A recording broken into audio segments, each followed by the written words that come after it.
Peace, family. Y'all know who it is. It's Dr. Bakari K. Lumumba back once again, the progenitor of LumumbaSpeaks.com, a Black empowerment initiative where we believe we can gain a competitive advantage by always betting on Black in conjunction with Beacon Network, the Pan African social media extraordinaire and the home of African centered news and information. If you're watching, family, make sure you hit the subscribe and like button, thumbs up, thumbs up, thumbs up, and hit the notification bell.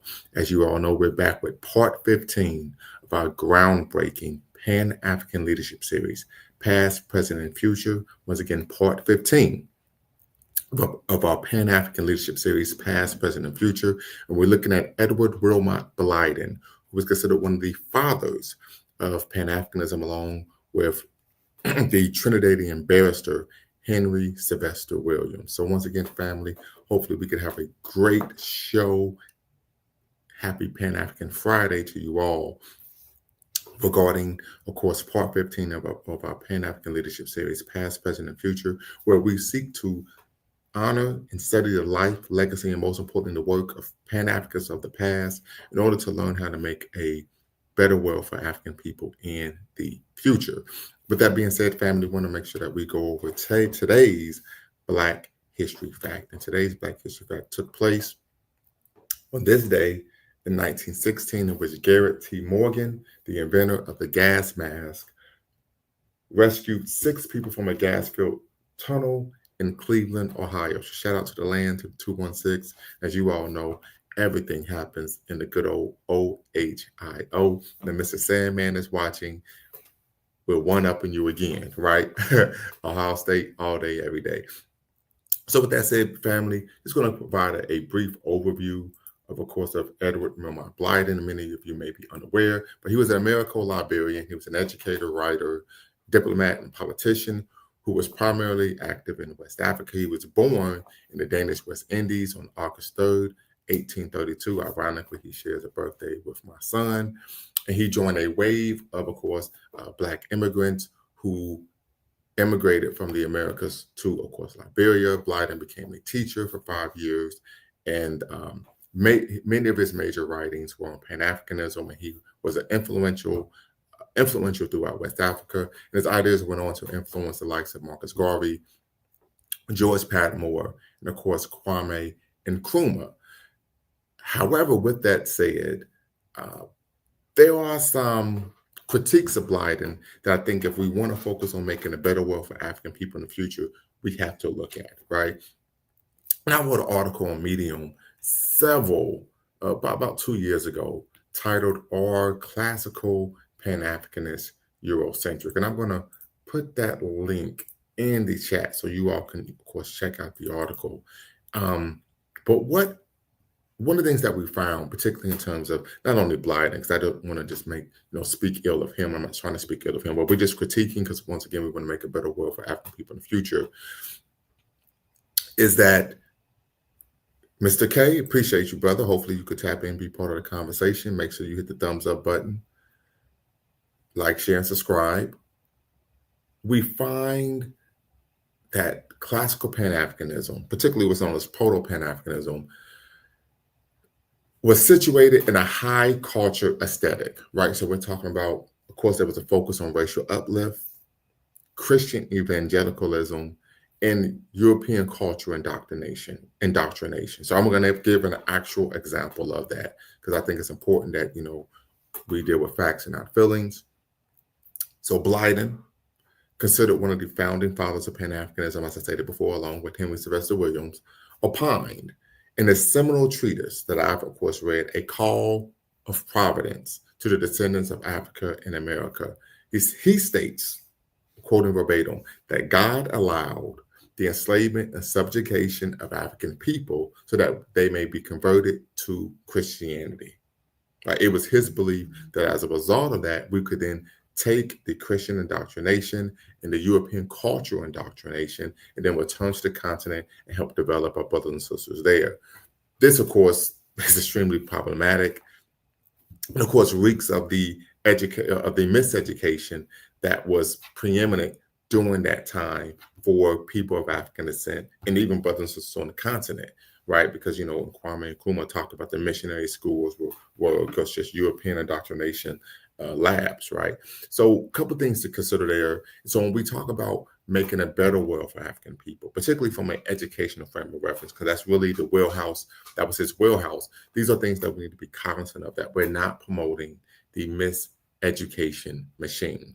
Ashe, Black Power. So once again, taking nothing from him, he did real work in a real way, right? He was what a forebearer of one of Marcus Garvey. We do know that each generation after Paul Kufi, we saw waves of course, African Americans and people of African descent seeking to return home.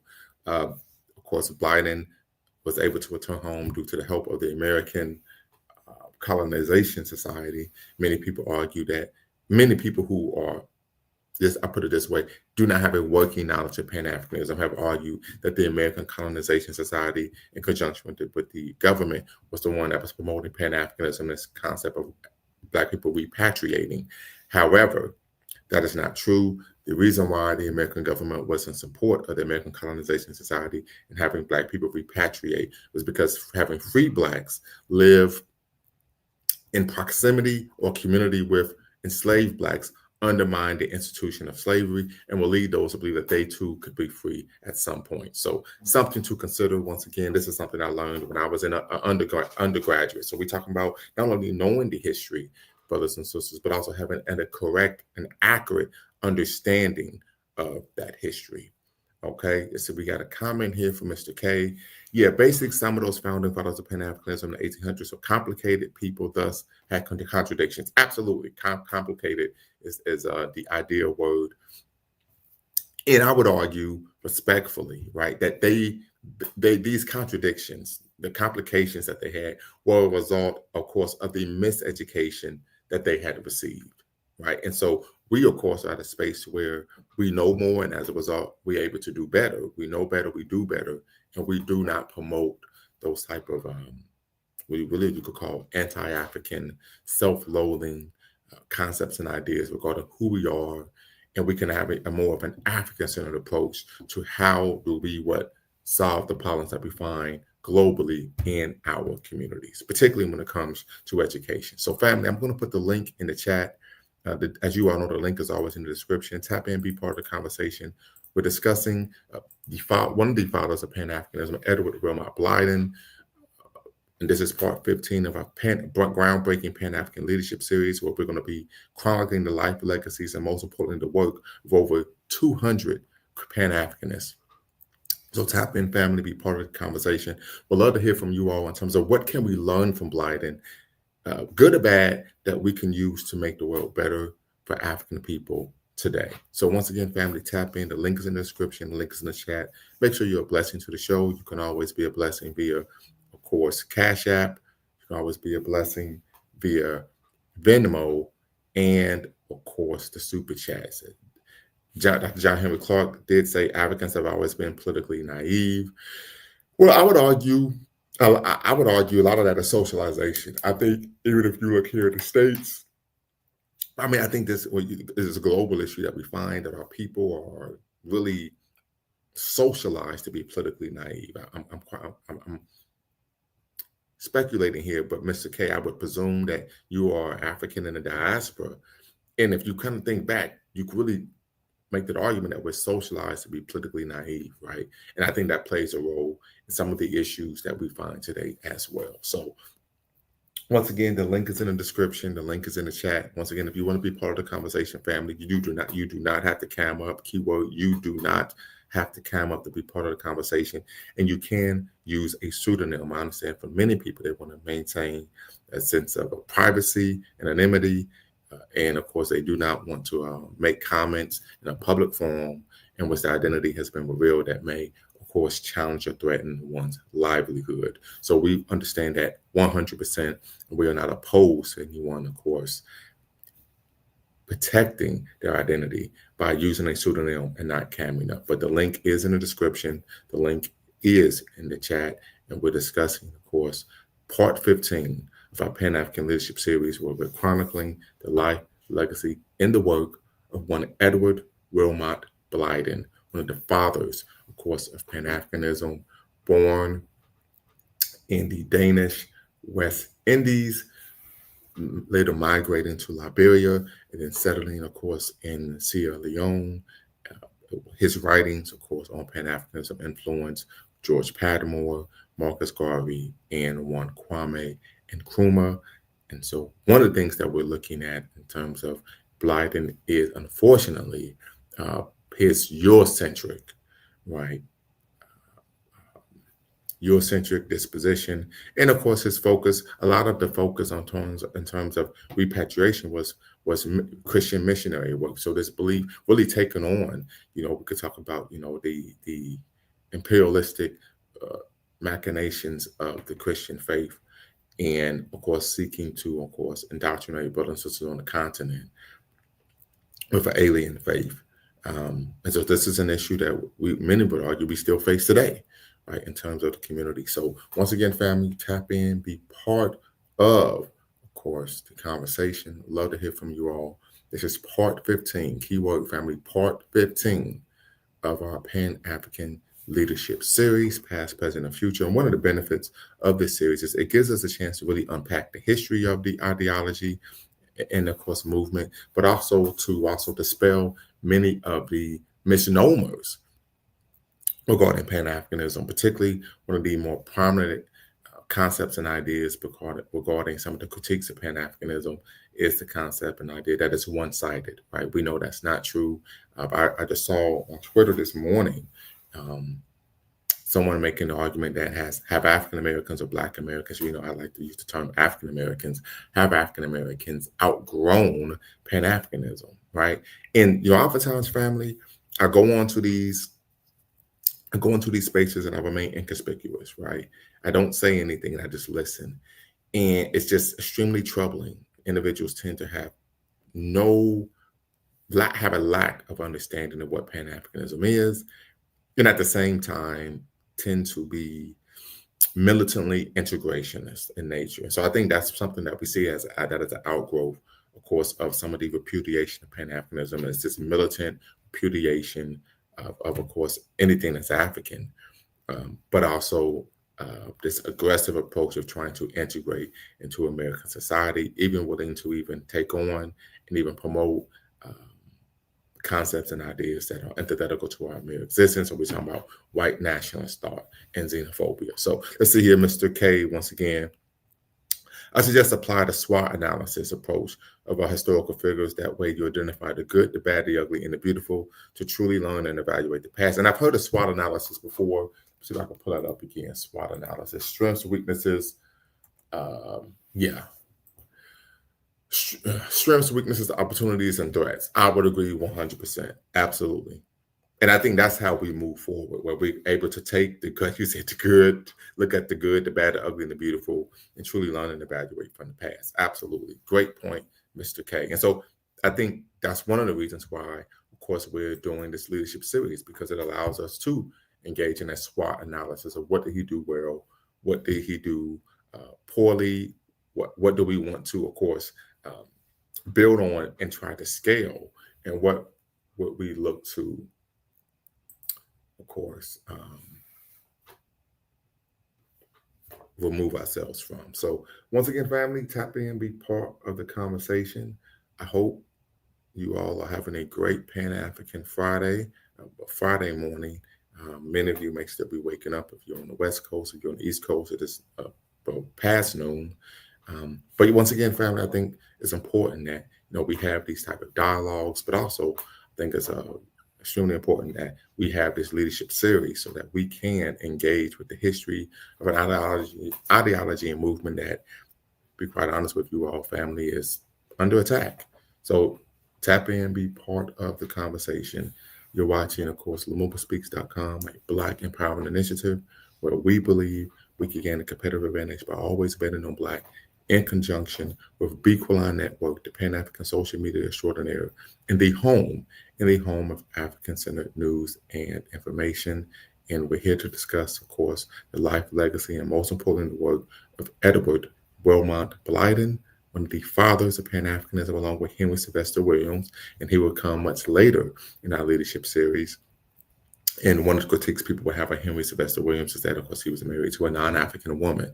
Blyden, on the other hand, married into a prominent Liberian family, right? So that is a conversation that could be had, but we've had that conversation before.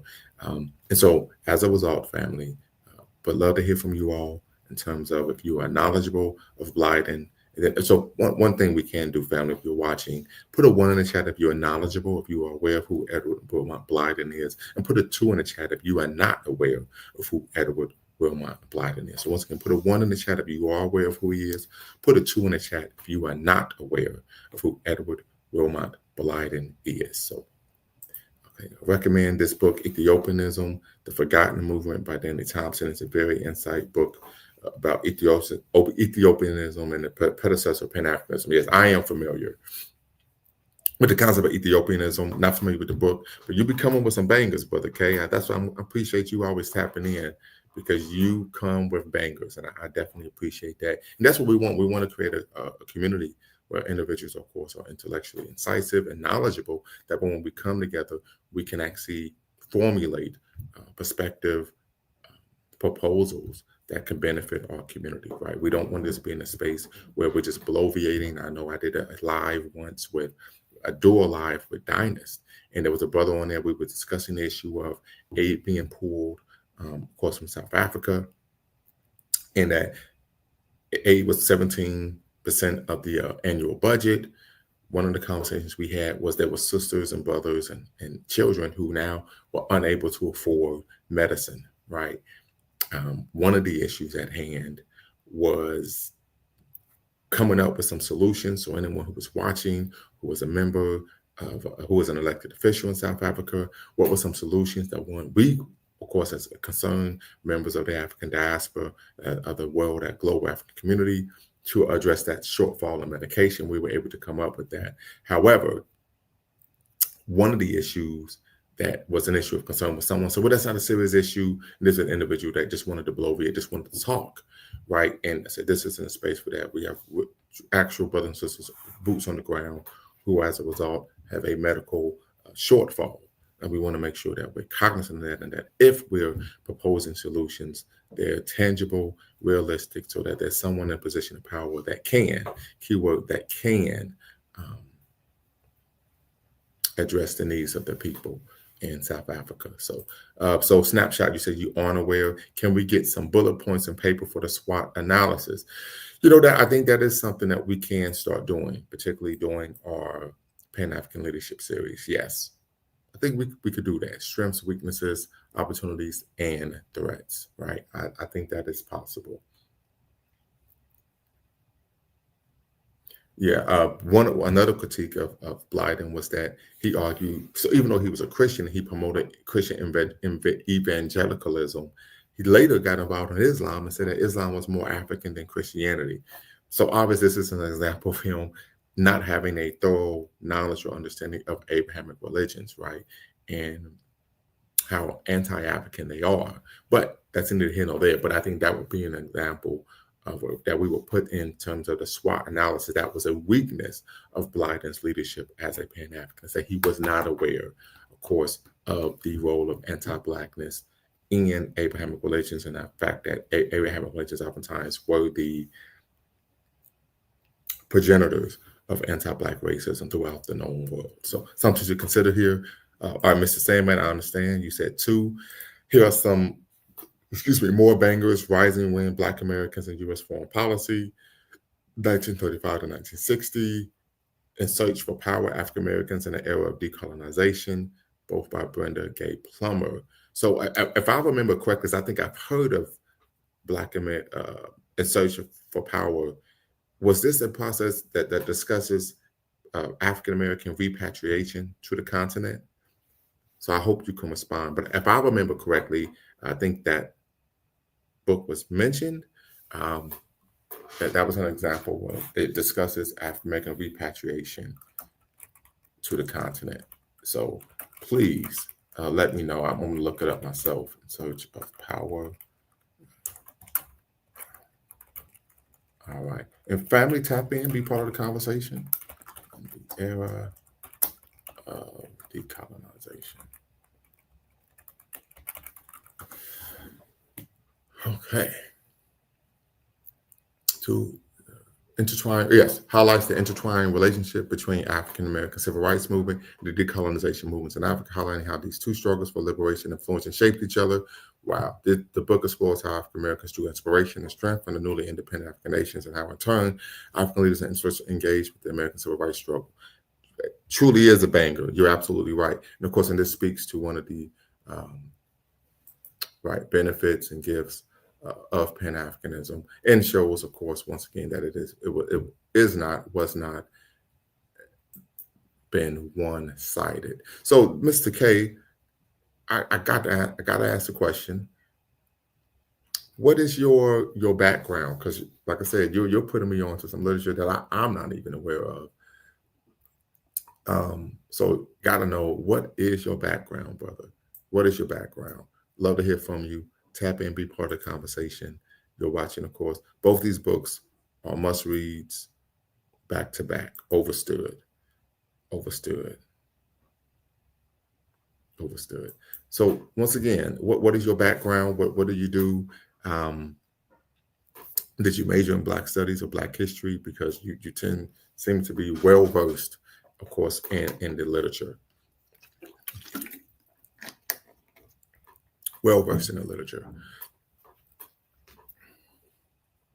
Also, anyone else, once again, put a 1 in the chat if you're familiar, if you're not aware of who Edward Wilmot Blyden is, and put a 2 in the chat if you are not. Put a 2 in the chat if you are not, and put a 1 in the chat if you are.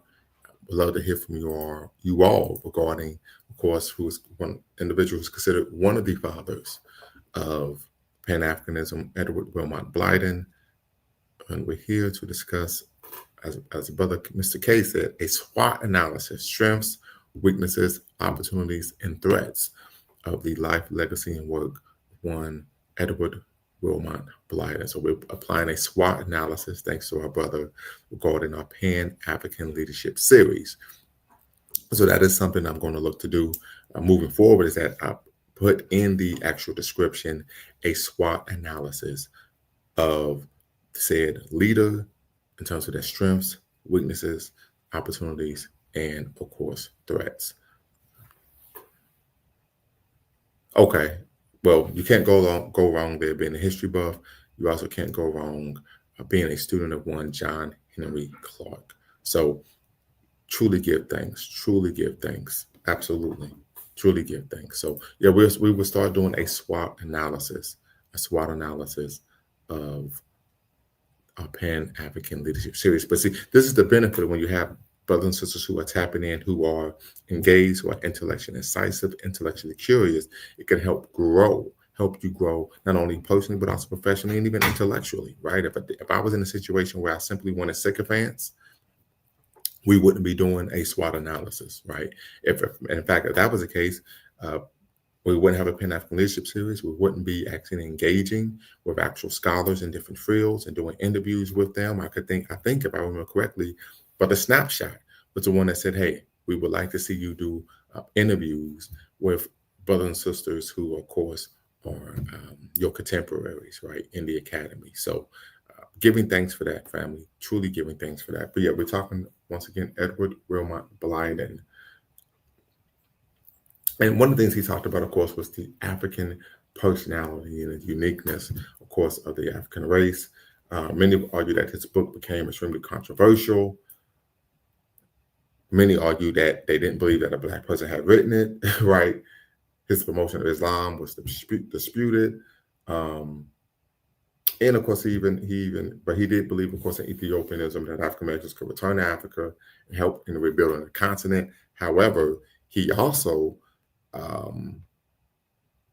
was a supporter and advocate of Zionism, right? And he viewed Zionism in a manner, this is something that Black people should emulate in terms of returning to the African continent. Have you heard about the latest Tariq Nasheed?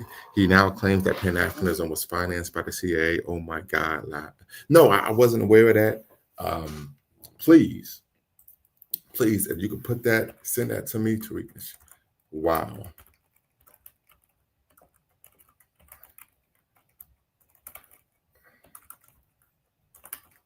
Wow.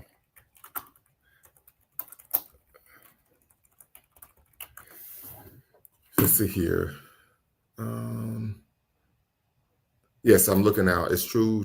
She has publicly stated his view that Pan-Africanism has been compromised by the CIA.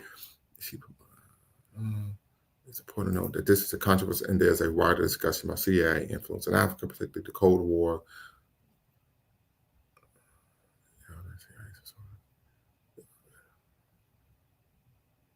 So let's highlight that CIA too.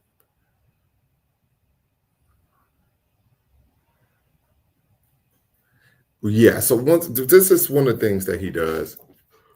And when I did my critique of 19 Keys, someone mentioned in the comment that he seems to not have an understanding, not be able to differentiate between the CIA seeking to infiltrate Pan-Africanist organizations and the CIA creating Pan-Africanism, right? Because we know that irrespective if you were Pan-Africanist, if you were integrationist, if you were doing something that they believed was a threat to their hegemony, they were going to attack you. They were going to try to infiltrate, and they were going to seek to disrupt. That is a reality, irrespective of what your ideology was. It doesn't matter if you were socialist. We could talk about A. Philip Randolph, the Brotherhood of Simcoe Quarters and Mays. We could talk about the African Blood Brotherhood with Cyril Briggs. You could talk about the UNIA.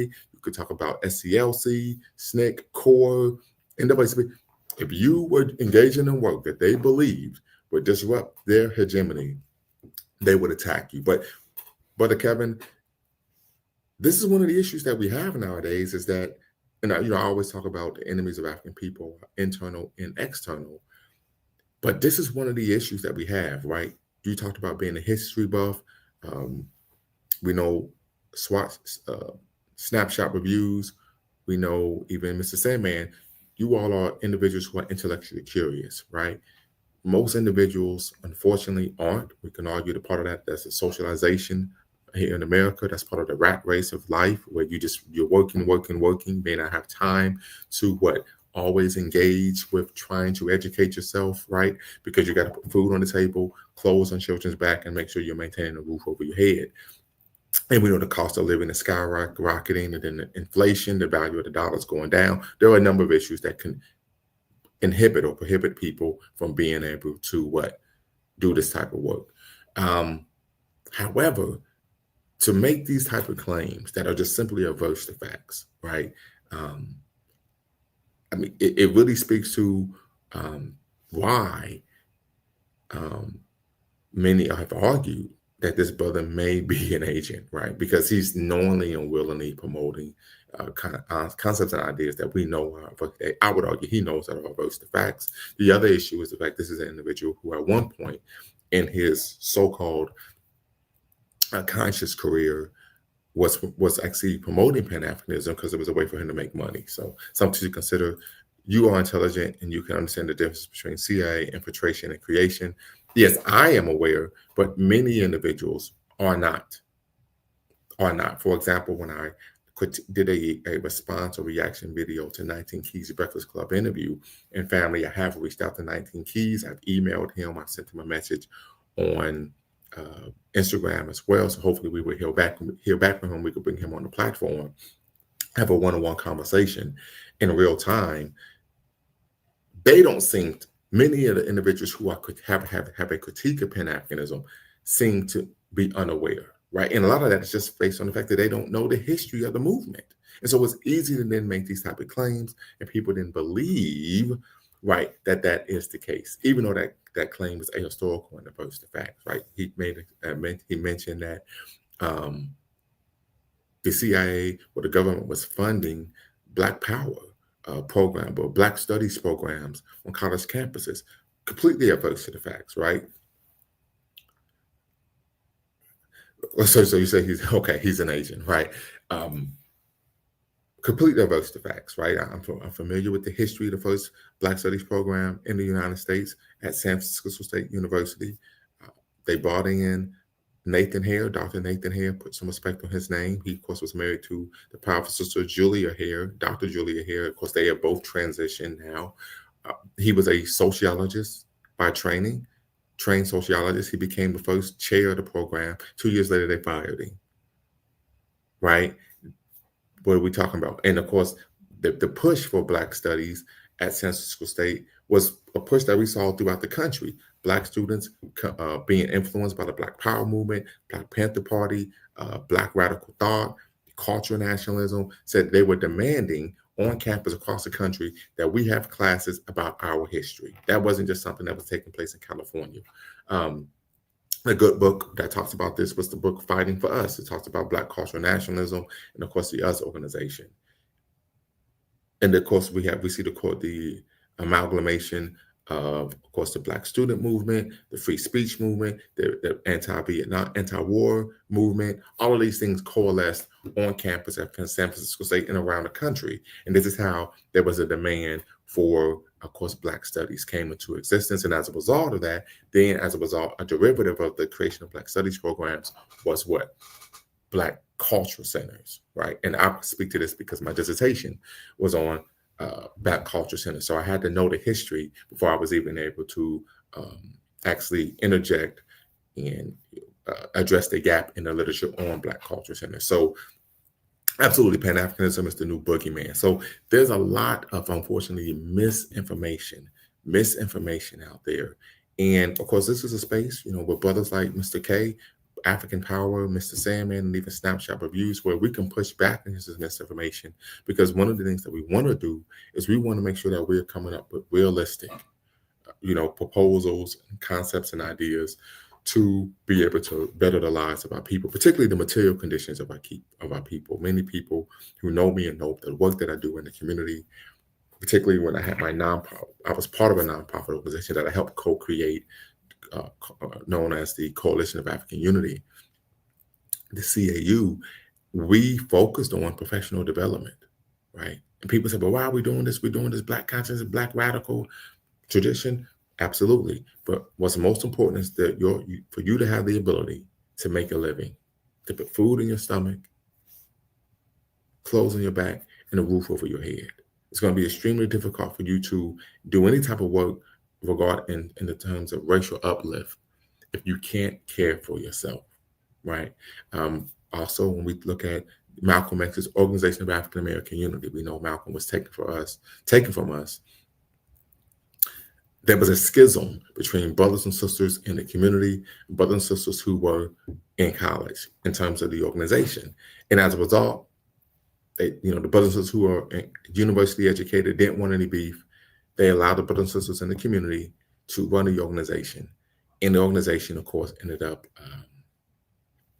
devolving, right? Because they simply didn't have the skill set to run an organization, right? So it's important that we develop skills and the necessary, not only for our own economic endeavors, right? So that we can have a livelihood, but also so that we are able to actually create independent organizations, or what some people call parallel organization institutions, for our people in our community. So if we want to have a grocery store, a rec center, a hospital, a bank, it takes actual professional skills to be able to run those institutions. Ashe, Black Power. And so that's part of the work that I do, is, of course, professional development from an African-centered frame of reference. So once again, family, the link is in the description. The link is in the chat. Please tap in and be part of the conversation. We'd love to hear from you all. Once again, we're doing a SWOT analysis, thanks to Mr. K, regarding the life, legacy, and most importantly, the work of Edward Wilmot Blyden, one of the fathers, of course, of Pan-Africanism, along with Henry Sylvester Williams.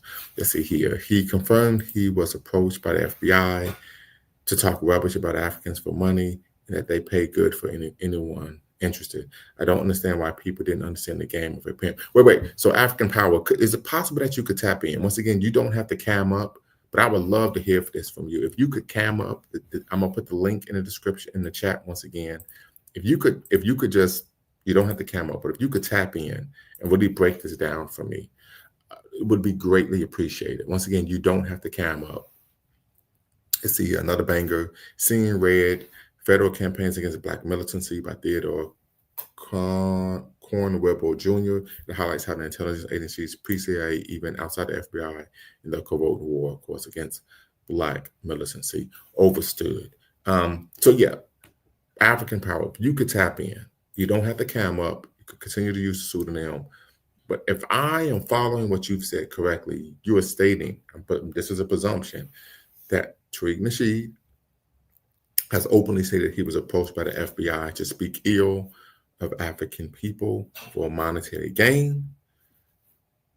If that is the case, brother, that is a bold declaration, but I hope you could tap in and substantiate that allegation. Once again, family, you're watching LumumbaSpeaks.com, a Black empowerment initiative where we believe we could gain a competitive advantage by always betting on Black in conjunction with Bequalon Network, the Pan-African social media extraordinaire, in the home of African-centered news and information. Make sure you be a blessing to the show. You make sure you can hit us on Cash App at Lumumba Speaks, at Venmo at B Lumumba, and of course, you can always hit the super chat. So once again, family, hope to hear from you all. African Power, definitely want to hear from you all. Mr. K, I always appreciate you dropping bangers, of course, in the chat. Hopefully one day we can get you to tap in and actually be part of the conversation. But once again, yeah, African Power, please, if you could spare a moment, I will be with you next time, but I still always repent. Okay, you said next time. Appreciate it. Well, family, listen, if no one taps in, we're going to end up, logging off sooner rather than later. But once again, family, SWOT analysis, we will start doing a SWOT analysis regarding our Pan-African Leadership Series. And our next video show on our Pan-African Leadership Series will be Holly Q. Brown. Many people may be unaware who Holly Q. Brown is, so make sure you look her up. But as you know, once again, Mr. Sandman, she did her work. She made her bones in Ohio. She's from Pittsburgh, by the way. But she, did her work in Ohio. As Cameron said, we get it in Ohio, right? So once again, family, tap in and be part of the conversation. If not, we will, of course, tap out. But definitely appreciate everyone tapping in, being part of the conversation as we went over, of course, part 15 of our groundbreaking Pan-African Leadership Series, Past, Present, and Future, where we chronicle the life, legacy, and most importantly, the work of great Pan-Africanists of the past in order to learn how to be a great Pan-Africanist in the future. So once again, family, the link is in the description. The link is in the chat. Tap in, be part of the conversation. Hope to hear from you all this Friday. Happy Pan-African Friday. Once again, family, if you aren't aware, in terms of today's Black History fact, is that Garrett Morgan, the inventor of the gas mask, saved the lives of 6 people in a smoke-filled tunnel in Cleveland on this day in 1916. So we're talking about 109 years ago in Cleveland, Ohio. Garrett Morgan was putting in work, of course, in the great state of Ohio, in the city of Cleveland. Shout out to the 216, right? The land. Ohio has some great Americans. I meant that, but they can't play football. That is cap. Right. And I knew Mr. Sandman was going to try to tap in at some point and put some hate on things. But if we can't play football very well, then you explain this to me. You explain to me why we were the last state standing, right? You explain to me how and why in the past, in this century, we've won 3 national championships and Penn State has won none. You tell me why in this century, only one team wins national championships in The Ohio State University, and that is what? The Alabama Crimson Tide. So once again, I would respectfully, or maybe not so respectfully, disagree with your assertion that we do not play football well, because once again, as it states on the cover of Sports Illustrated, Ohio State is the last state standing. Ashe, Black Power. I know that's right. And I could really root for the boys because they're getting paid now. They're being paid for their labor. All right. Keep up good work. And every liberation, only the great ones will be in a fight. Pan-Africanism is not for everyone. I would agree. And one of the things there was a brother that came on probably last week, and he asked a question. Well, there are brothers and sisters on the continent who are opposed to what Brother Ibrahim Traoré is doing in terms of the Sahel Alliance, with Burkina Faso, the other nation states in the Sahel? Are we supposed to align with them? And I said, no, part of Pan-Africanism is about aligning and working with individuals who advocate for what the Black radical tradition of audacious self-assertion. So that we're not telling you to align yourself with what Candace Owens or a number of other Black conservatives who are antithetical to Black empowerment, right? It's about aligning yourself with individuals who are for progression of African people, irrespective of one's, of course, nationality. So half that Ohio State roster is in Pennsylvania. We bring in our Pennsylvania Sons home in 2025. That's cute, but that is not the case whatsoever. Are you familiar with OG Pan-Africanist Obi Tashaka? He did a great lecture on the life and legacy of Wilmot Blyden. I am not familiar with him. I think I've heard the name before, but I'm not very familiar, of course, with Obi Tashaka, but I will look him up. That's why we got to get you to be part of the conversation, brother, because you're always dropping jewels. And I think the audience would love to hear from you. So, once again, family, I appreciate everyone for tapping in, being part of the conversation, if not on the live, but also in the chat. Once again, this was part 15 of our groundbreaking Pan-African Leadership Series, Past, Present, and Future, where we chronicle the life, legacy, and work of great Pan-Africans of the past in order to make a better world for African people in the future. He has a YouTube channel that you can subscribe to. Okay, very good. Yeah, I see it right now. I'm going to do that right now.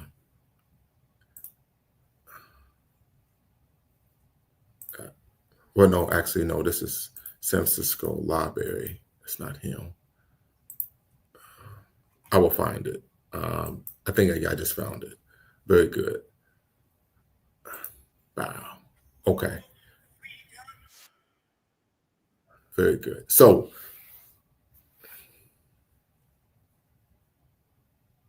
well, that's a good question. Why didn't he change his name when he got to, well, I don't know. Sometimes individuals do that. Sometimes they don't. But I think what is most important is that one engages in the work, right? But I would make the presumption that he didn't do that because of his view of Christian missionaryism, Christian evangelicalism, that what was most important was to be a Christian rather than seeking to ingratiate oneself from an African-centered cultural frame of reference, right? And that was something that was very prominent during that time due to, once again, the miseducation that most of our brothers and sisters received as a result of being, once again, miseducated in the Western world. So just something to consider there. Something to consider there. Great question, though, but Mr. Sandman. Yes, I just subscribed to a show, and I will, of course, I'm going to reach out as well. I'm going to reach out to him. Thank you very much for that. Very much for that. All right, family. All right. Any last thoughts on Edward Wilmot Blyden? Mr. K, you have a working knowledge of the life, legacy, and work of Mr. Blyden. If you could provide a SWOT analysis of Blyden, what would it be? And you could share that in the chat. Then, of course, I could share it with the audience. And then, of course, we would call it a show. But if you could, of course, provide a SWOT analysis of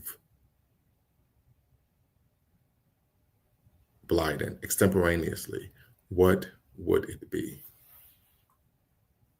And then, of course, we will call it a show. Definitely appreciate everyone for tapping in and being part of the conversation. You're watching, of course, LumumbaSpeaks.com, a Black Empowerment Initiative, where we believe we can gain a competitive advantage by always betting on Black in conjunction with Bequalon Network, the Pan-African social media extraordinaire, in the home of African-centered news and information. Once again, family, and we're asking Mr. K, who I would argue is another one of our resident historians here at, of course, Lumumba Speaks and Bequalon Network, right, along with Brother Dwayne Omawale. So I'm gonna give you that title, brother. If you could provide extemporaneously a SWOT analysis, in your opinion, of the life, legacy, and work of Edward Wilmot Blyden, what would it be? What would it be? Then we will, of course, close out. We will close out. All right. So hopefully you can provide that, and then we will close out. We'll be good to go. But yes, our next show next Friday, part 16 of our Pan-African Leadership Series, we will be honoring the life, legacy, and work of Hallie Q. Brown, who, of course, was instrumental, a pillar of the Wilberforce University community. As I said, she was from Pittsburgh, but she made her bones, right, in the great state of Ohio. Well, that's typically the case if someone is from Pennsylvania. Yes, and that is true, Mr. Sandman. Yes, he made that argument. Yes, what we tend to find. But I mean, you could push back against that in some ways as well. I mean, we talk about in terms of the prohibition regarding alcohol, right? We know that alcohol was used not only in traditional African societies in terms of libation, but also in the weddings as well. So, like I said, there's a give and take there. Okay, no problem. I understand that you say it's a bit difficult to do that at the top of your head. That's why I say extemporaneously or in the comment section. But once again, family, I definitely appreciate everyone for tapping in. And as I said before, our next Pan-African Leadership Series, part 16, will be on Hallie Q. Brown. Hallie Q. Brown, who, of course, was, if I remember correctly, born in Pittsburgh, but she made her bones in Ohio. In a reality situation, if anyone from the Keystone Commonwealth, because Pennsylvania really isn't a state, wants to be something in life, they have to get it in Ohio, right? As Cameron said. So Mr. Sandman, one day he's going to migrate to the great state of Ohio because he's going to want to be great, right? And he knows to do that. He has to leave, of course, the Commonwealth of Pennsylvania. And we're going to make sure that we prevent Penn State from winning the Big Ten this year, as we always do. We've beaten Penn State 8 straight years. That's right, family. Not 1, not 2, not 3, not 4, not 5, not 6, not 7, but 8 straight years.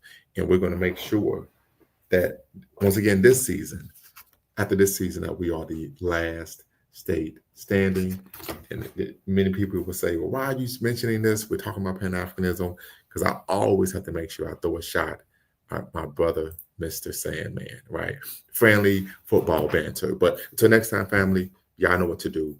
Make sure you always, always, always bet on Black. Peace and Pan-Africanism. Happy Pan-African Friday. Until next time, family, y'all know what to do.